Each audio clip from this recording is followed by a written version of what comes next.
بسم الله الرحمن الرحيم، وبه نستعين وعليه نتوكل.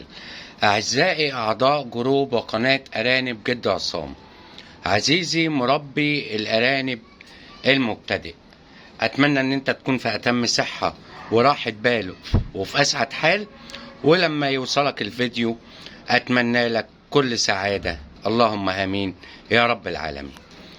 أنا عملت فيديو أول امبارح بخصوص الأرنبة دي ونزلته، قلت إن الأرنبة دي نعش يوم 21 أهو حضرتك، معلش مش أهي، يوم 21/10. وقلت في الفيديو إن أنا هشوف بعد ما الأرنبة بتولد أنا بعمل إيه في بيت الولد. طبعا يا جماعة الحمد لله الأرنبة ولدت النهاردة. أول حاجة عشان الأرنبة اللي عندك أنت بتبقى كاتب التاريخ قبل زي كده، قبل الولادة ب3-4 أيام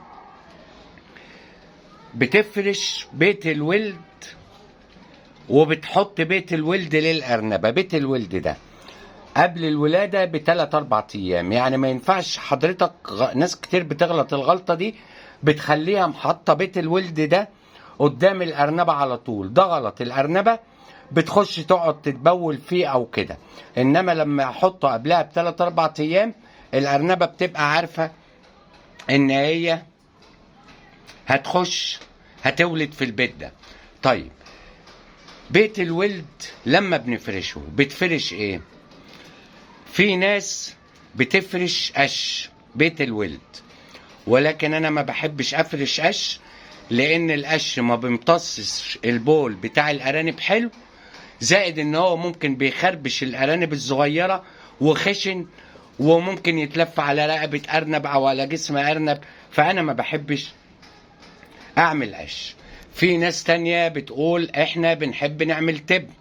التبن يا جماعه ممكن يخش في مناخير الارانب الصغيره، دي حاجه. والحاجه التانيه ان التبن ما بيمتصش البول.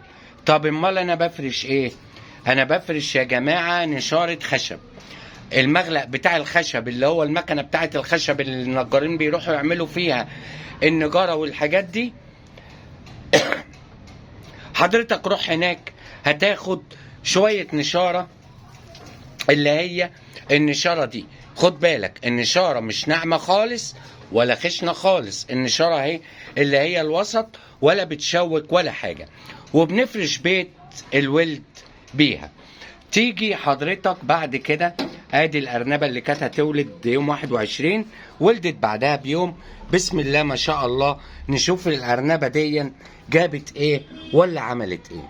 تاني حاجه خليك فاكر، اي ارنبه يا جماعه بتنتف الارانب كميه شعر زي ما انت شايف كده، كميه الشعر الكبيره جدا دي. الشعر ده زي البطانيه للارانب الصغيره، بيغطيها وبيدفيها.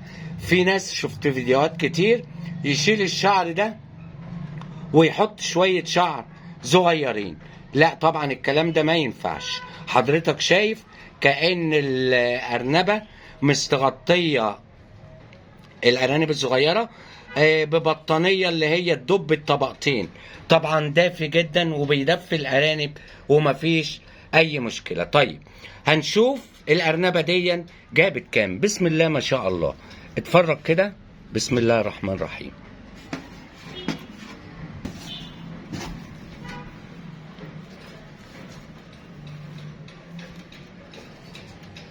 الله أكبر، صلي كده على النبي وقول بسم الله تبارك الرحمن.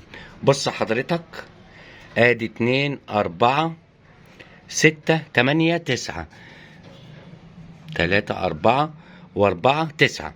اللهم صل على النبي. الأرانب زي ما انت شايف كده اهي، بص كده المنظر، ورضعت والحمد لله. ادي الأرانب اللي اتولدت النهارده. هغطي عليها وهسيبها. كل يوم لازم افتح بيت الولد واشوف لو في ارنب مات او ارنب جراله حاجه. يبقى دي نمره 2.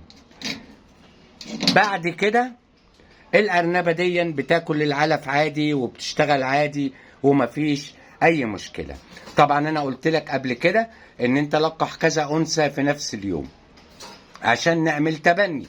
طب ما انا كنت ملقح دي اهي يوم 21/10.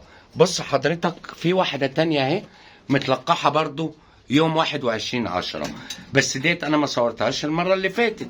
بص حضرتك ولدت النهارده، بسم الله ما شاء الله، الله اكبر الله اكبر، بسم الله ما شاء الله. تقريبا برضو جايبه 9. بص الارنب، اللهم صل على النبي، بسم الله الرحمن الرحيم، الله اكبر. لو دي كانت جايبه 5 كنت هنقل من اللي هناك احط هنا، انما دي جايبه 9 ودي جايبه 9، يبقى كده مفيش عندي اي مشكله بالنسبه للارانب. يبقى هو ده حضرتك اللي بنعمله لما الارنبه بتولد في بيت الولد. بعد 18 يوم الارانب بتبقى بدات تكبر شويه وبدات تتبول في بيت الولد ده. بنغير بيت الولد ونحط نشاره جديده وحاجه جديده وننظف الدنيا عشان الارانب ما تتعبش مننا. ان عجبك الفيديو ده يا ريت ما تستخسرش تعمل لايك وتشير الفيديو عشان غيرك يستفيد. والى لقاء قادم في فيديو قادم. لكم حبي ودعواتي بدوام الصحة والستر، والسلام عليكم ورحمة الله وبركاته.